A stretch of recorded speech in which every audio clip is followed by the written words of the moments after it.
Am I the a-hole for what I, 24 male, said to my sister, 27 female, about minding her business? This happened a while ago and I'm still getting grief for it. So I think I know your answer, but maybe some explanation will help. So, around 6 months ago, my fiancée, who I was with for around 7 years, but were friends before that, left me because she realized she never loved me and that I was holding her back. She was not interested in therapy. And I am not in the habit of begging someone to stay, so I helped her pack and dropped her off at a hotel, which is what she wanted and where she asked to be left. About a month ago, she called me crying in the middle of the night to say that she had made a mistake and wanted to come home. I had promptly hung up on her because I also firmly believe in the rule, don't let them tell you they don't want you more than once. Apparently, my family didn't get the memo because for a while after that, my family, particularly the older women, had been pressuring me to hear her out. And even going so far as to tell me her side of the story and how she had a breakdown and it didn't have anything to do with me. Blah, blah, blah. Don't buy it. My sister recently called me out of the blue and started talking to me about how I don't want to be the reason for anything bad, so I should call and talk to my ex. I tried to brush it off, but she kept saying things like, well, you don't want it to be your fault is all I'm saying, and stuff like that. I didn't like what she was implying, so I admit I snapped and said something not so nice. Something kinda like, maybe you should worry about your own relationship. I mean, God knows it takes all of your mental fortitude to keep your pants on. Which is bad, because her first 2 marriages ended due to cheating on her end. After a moment, she started crying on the phone and kept saying, I can't believe you would say that, and that's so cruel. You don't know what I went through. I replied something like, and that's why I usually stay out of it. You know, try to mind my business. Apparently, that isn't even close to the same thing. And since then, I've been getting yelled at by all the women in the family. But at least the ex talk has stopped. Am I the a-hole? Not the a-hole. You are not responsible for anything bad happening. She got exactly what she asked of you. To tell someone you've been living life with for 7 years that you never loved them and they were holding you back is pretty powerful. I'm sorry you wouldn't fix that broken trust for me. I would not be surprised if she already had a backup plan, that plan being another person, and it didn't work out. Now she realizes she took her life for granted and ended a good thing. If this was your sister's first attempt at sticking her toe into the situation, I can see why she's so taken aback. But it sounds like all the women in your family are acting as a team, so she knew what she was getting herself into. Exes blamed her exes for why she cheated on them. She's also blaming Opie for ex leaving him, not the a-hole. Ex made her choice. Opie wants to move on. End of story. If there is an insinuation that the ex would harm herself, then you need to tell your sister to call 911, not you, not the a-hole. I'm of the opinion you should call every time someone tries to use that line to manipulate you, even if you know they'd never do it. Hopefully getting the cops involved enough times will make them cut that nonsense out. I can just imagine the sister spluttering over the line if Opie was like, wait, really? I'm gonna call the cops because I'm afraid she'll hurt herself. It's effective. Had a friend keep someone on the phone while their mom called the police in another state. Because if it is real, they need help.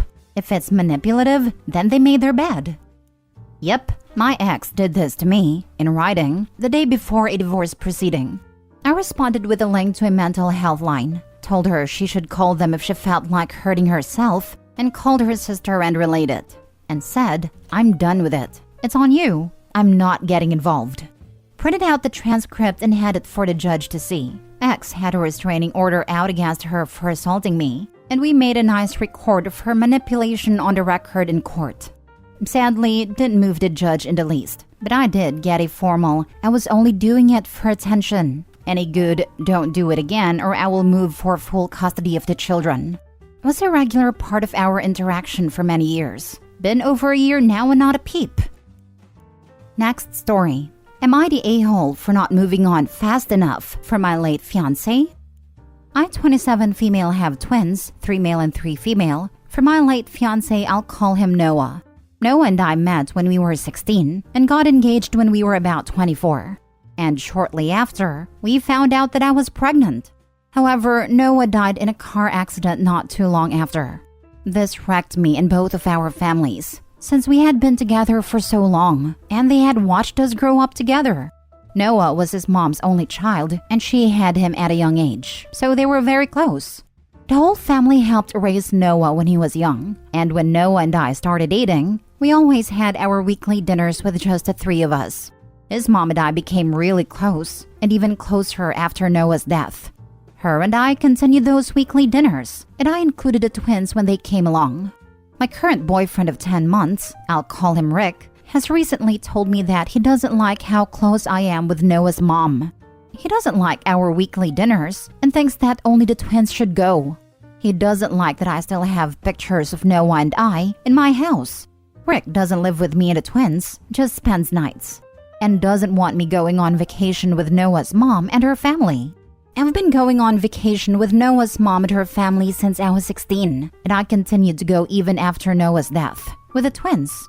It never really came across my mind to stop going, because I love Noah's mom, and the twins love spending a week at a beach with her grandmother and the rest of the family. I told him that the pictures stay, because he doesn't live here, and the twins love looking at the pictures of their dad. Then I told him that it's too late to back out of the vacation, and that I enjoy spending time with Noah and his family. He then told me that I'm not a part of Noah's family, so I have no reason to go, and that I'll never be part of the family because Noah and I never married. I was taken aback by this, and told him to get out. I called my parents and told them what happened, and to my surprise, they agreed with him. They believe that I need to start pulling away from Noah's family, because again, I'm not a part of it, and I never will be. They said that I don't need to be rude to them or anything, but I shouldn't be going on vacations, having dinners with his mom, or going to family gatherings, and that I need to start a new chapter of my life, one where Noah and his family aren't in it, because I'm taking too long to move on from Noah. Then Rick texted me, saying to contact him when I'm actually ready to be in a relationship with someone who isn't Noah. I really don't know what to make of this. I thought I moved on enough. I know that Noah and I will never be married, and I've accepted that. I just still see his mom as a mother figure because I've known her for so long, and the twins love her. She was one of the only people who knew how I felt when Noah died, and I don't know what I would do without her. Am I the a-hole? I'm not a part of Noah's family. Yes, you are. You're mother to the grandchildren of her dead son. Pretty much family in my book. Not the a-hole. Thank you. I've always viewed them as my family, but this whole situation had me second-guessing that. They will always be family, Opie, at least as long as you allow them to be part of the twins' lives.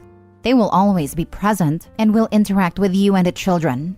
Is there any reason why your parents resent them so much they want to make you cut contact with your children's family? How would they feel if they were the family being kicked out of your twins' life? I guess they won't care because they are not family and will never be.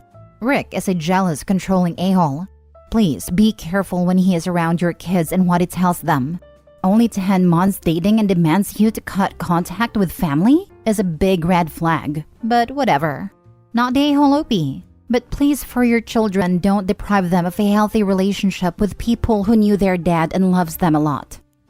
You and Noah would still be together except this horrible tragedy.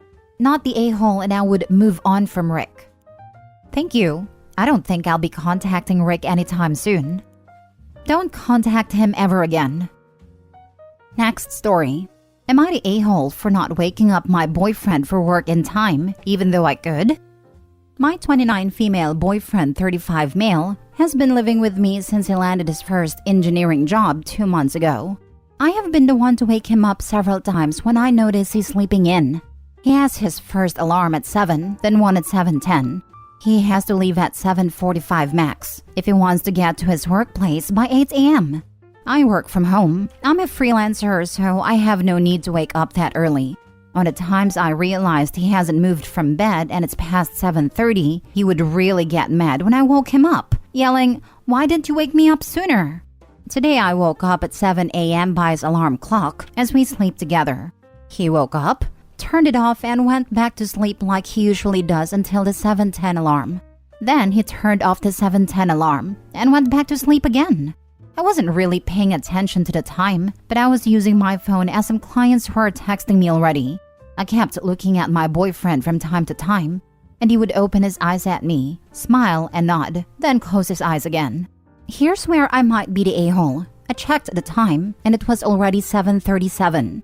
I look at him calmly. He smiles, and I ask, "Do you know what time it is?" To which he answered, "Probably 7:25 or so." Then he took his phone and saw it was 7:37 and rushed off to the bathroom, slamming the door.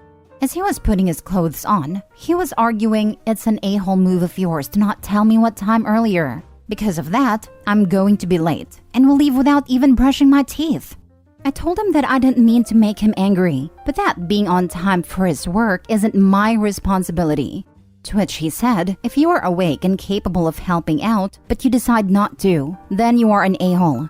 I get that we are a couple and should help each other, and he's the one paying for all the food and half the bills. So the last thing I want is for him to lose his job because of tardiness."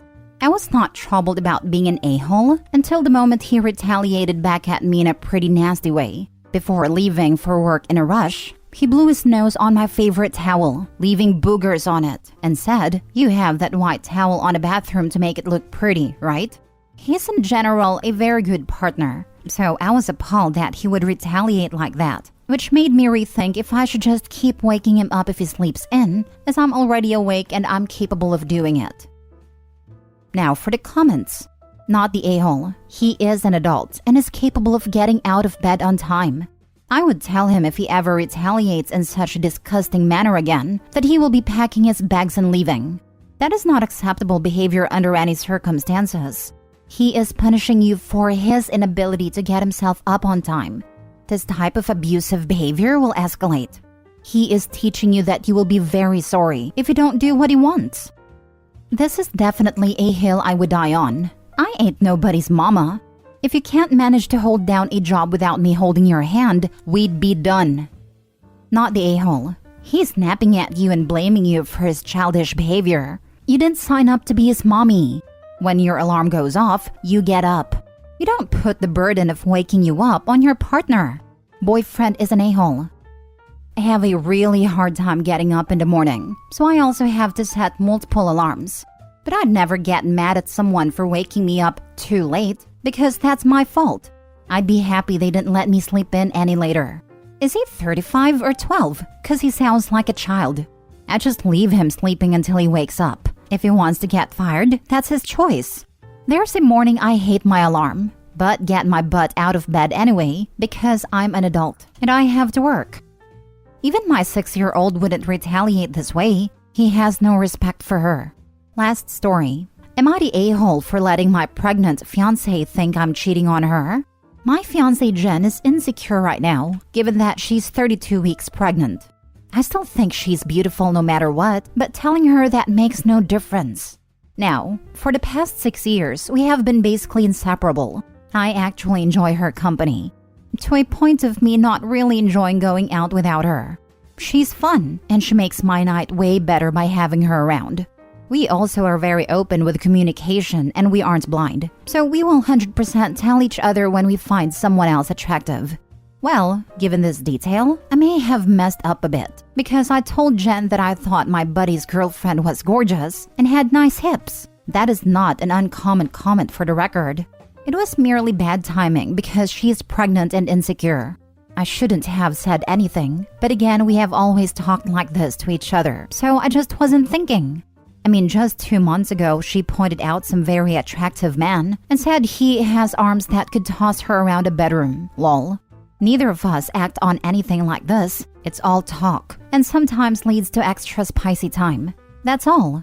But anyways, I made a comment about my buddy's girlfriend and she agreed with me at first, but it soon fell apart. See, I go to my buddy's house quite often and she's always invited, but she's been declining because of being uncomfortable. The baby is on her sciatic nerve, or saying she doesn't want to really be around people because she feels gross. But she did go with me 2 days ago, and I guess I let my eyes wander a bit and she noticed, which I didn't. She asked me to bring her home and was being super quiet. And when I get it out of her, she say, "You told me she's gorgeous and has nice hips. And then you guys eyeing each other in front of me." I asked what she was talking about, and she openly said, "Are you sleeping with her? 'Cause you're there a lot." So I said, "Don't be silly. Of course not." I drop her off. She tells me to go have fun, so I go back. When I get home, she was in bed and distant. I ask what's wrong, and she said, "You just left me here thinking you are cheating, and go back to hang out with her with zero qualms. She wasn't there when I got back." I said, "You told me to go back and have fun, babe. I didn't realize you were serious." She says, "As if you didn't realize I was serious," and turns to go to bed. Now I'm feeling incredibly stupid, but I don't even know what to say to her. It's tense in my house. Am I the a-hole? I'm gonna give you a life pro tip from someone who's been married for 15 years. When she says, "Do what you want to do or go have fun," it's not giving permission. It's a dare. Partner, go have fun. Narrator, sensing danger. The man absolutely does not go and have fun. It was indeed a trap, one that only the most unwary would fall into. My dude, if your wife's upset, prioritize making her not upset, especially when she's pregnant with your child. I drop her off. She tells me to go have fun, so I go back there. When I got home, she was in bed, distant. I said, "You told me to go back and have fun, babe. I didn't realize you were serious." Are you serious right now? I truly can't tell. She's not mad at you because she's pregnant and insecure. She's both of those things right now, but that's not why she's mad. She's mad because she was upset. And instead of trying to make things better, you went back and prioritized your own fun.